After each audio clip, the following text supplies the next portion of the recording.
अष्टमी की रात के बाद से अनु की जिंदगी पूरी तरह बदलने लगी। उसे हर पल लगने लगा कि कोई उसे देख रहा है, जैसे कोई अदृश्य शक्ति उसके आसपास घूम रही हो। कभी कभी हवा का एक झोंका भी उसे उसी पुराने घर की आग की याद दिला देता। आर्य उसे हर समय संभालने की कोशिश करता, लेकिन अब वो खुद भी डर गया था। वो सोचता रहा कि आखिर अनु और राजनंदिनी के बीच ये रिश्ता क्या है। क्यों हर चीज दोनों के बीच इतनी मिलती जुलती है, उनकी बातें, उनकी आदतें, यहाँ तक कि उनका डर भी। सुबह का समय आर्य नाश्ते की मेज पर बैठा है। अनु धीरे धीरे उसके सामने आकर बैठती है। उसकी आंखों के नीचे हल्के काले घेरे हैं। आर्य पूछता है, कल रात फिर से नींद नहीं आई? अनु सिर झुका लेती है। वो सपने, बार बार वही आवाजें सुनाई देती हैं। कोई मुझे बुला रहा होता है, कोई कह रहा होता है कि सच से मत भागो। आर्य धीरे से उसका हाथ थामता है। डरने की जरूरत नहीं, मैं हूं तुम्हारे साथ। अनु की आंखों में आंसू आ जाते हैं। लेकिन आर्य, अगर वो सब जो मैं देख रही हूं, अगर वो सिर्फ सपने नहीं बल्कि हकीकत है, तो आर्य थोड़ा रुकता है। उसे अब भी यकीन नहीं होता कि ये सब सच्चा हो सकता है, लेकिन अंदर ही अंदर वो जानता था, यह सब यूं ही नहीं हो रहा। उसी दिन शाम को आर्य अपने ऑफिस में पुरानी फाइलें देख रहा होता है। अचानक उसे एक पुरानी तस्वीर मिलती है, राजनंदिनी और उसके साथ खड़ा एक आदमी। पीछे तारीख लिखी होती है, अष्टमी 2016 इंच। वो तस्वीर देखता है और सोच में पड़ जाता है, क्या इसी दिन कुछ ऐसा हुआ था जो आज तक किसी को नहीं पता। उसे अचानक याद आता है कि उस हादसे की पुलिस रिपोर्ट अब तक अधूरी है। कुछ पन्ने उस समय से गायब थे। आर्य तुरंत अपने असिस्टेंट को बुलाता है, मुझे राजनंदिनी केस की पूरी रिपोर्ट चाहिए। हर एक पेज, हर एक रिकॉर्ड। दूसरी तरफ अनु घर पर अकेली होती है। वो फिर से वही फाइल खोलती है जिसमें राजनंदिनी का साइन था। जैसे ही उसकी उंगलियां उस सिग्नेचर पर जाती हैं, उसे एक तेज झटका लगता है। आंखों के सामने फिर वही दृश्य, एक लाल जोड़ा, दियों की। अनु और आर्य मिलकर उस पुराने घर में जाते हैं जहां हादसा हुआ था। जैसे ही अनु अंदर कदम रखती है, उसे हर चीज याद आने लगती है। दीवारों पर लगी पुरानी तस्वीरें, टूटी आरती की थाली, और वो सीढ़ियां जहां से वो गिरी थी। वो सीढ़ियों के पास जाकर रुकती है और धीरे से कहती है, यहीं यहीं मुझे धक्का दिया गया था। आर्य नीचे खड़ा उसे देखता है, उसका दिल टूट रहा था। वो कहता है, मैं वादा करता हूँ अनु, इस बार मैं तुम्हें कुछ नहीं होने दूंगा। अचानक पीछे से किसी के कदमों की आवाज आती है। दोनों मुड़कर देखते हैं। जालंधर वहां खड़ा होता है, उसके चेहरे पर हल्की मुस्कान। तो आखिर तुम्हें सब याद आ गया, वो कहता है, पर अब बहुत देर हो चुकी है। आर्य गुस्से से उसकी ओर बढ़ता है, तूने जो किया था उसका हिसाब अब देगा। जालंधर हंसता है, तुम दोनों ये नहीं जानते कि खेल अभी खत्म नहीं हुआ है। तनाव बढ़ता है। अनु के हाथ कांपते हैं, लेकिन इस बार वो डरती नहीं। वो सीधी उसकी आंखों में देखकर कहती है, इस बार मैं अपने डर से नहीं भागूंगी। इस बार मैं अपना अतीत खत्म करके ही रहूंगी। आर्य उसका हाथ पकड़ लेता है, हम दोनों साथ हैं अनु, अब कोई हमें अलग नहीं कर सकता। जालंधर गुस्से में आंख पकड़ता है, अगर मैं तुम्हें नहीं पा सका तो किसी को भी नहीं पाऊंगा।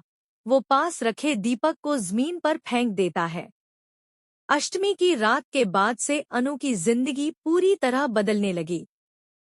उसे हर पल लगने लगा कि कोई उसे देख रहा है, जैसे कोई अदृश्य शक्ति उसके आसपास घूम रही हो।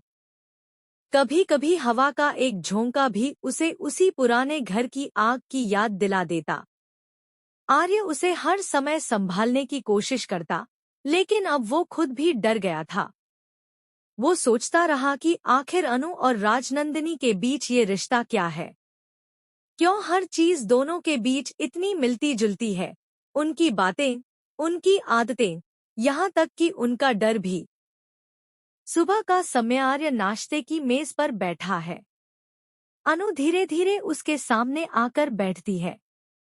उसकी आंखों के नीचे हल्के काले घेरे हैं। आर्य पूछता है, कल रात फिर से नींद नहीं आई? अनु सिर झुका लेती है। वो सपने, बार बार वही आवाजें सुनाई देती हैं। कोई मुझे बुला रहा होता है, कोई कह रहा होता है कि सच से मत भागो। आर्य धीरे से उसका हाथ थामता है। डरने की जरूरत नहीं, मैं हूं तुम्हारे साथ। अनु की आंखों में आंसू आ जाते हैं। लेकिन आर्य, अगर वो सब जो मैं देख रही हूं, अगर वो सिर्फ सपने नहीं बल्कि हकीकत है, तो आर्य थोड़ा रुकता है।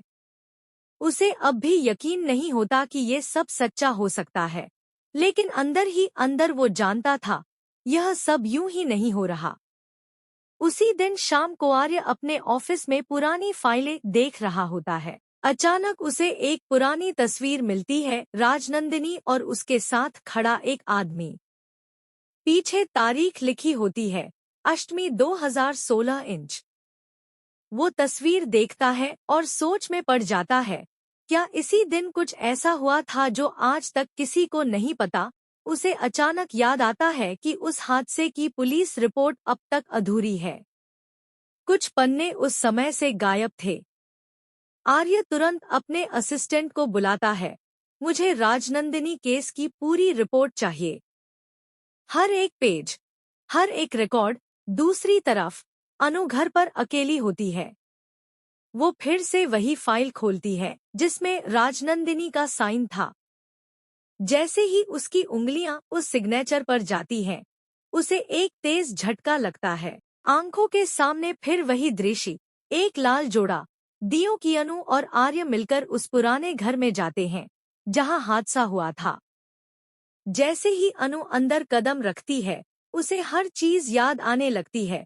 दीवारों पर लगी पुरानी तस्वीरें, टूटी आरती की थाली, और वो सीढ़ियां जहां से वो गिरी थी। वो सीढ़ियों के पास जाकर रुकती है और धीरे से कहती है, यहीं यहीं मुझे धक्का दिया गया था। आर्य नीचे खड़ा उसे देखता है। उसका दिल टूट रहा था। वो कहता है, मैं वादा करता हूँ अनु, इस बार मैं तुम्हें कुछ नहीं होने दूंगा। अचानक पीछे से किसी के कदमों की आवाज आती है। दोनों मुड़कर देखते हैं।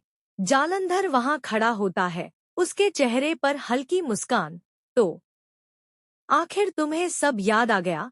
वो कहता है, पर अब बहुत देर हो चुकी है। आर्य गुस्से से उसकी ओर बढ़ता है, तूने जो किया था उसका हिसाब अब देगा।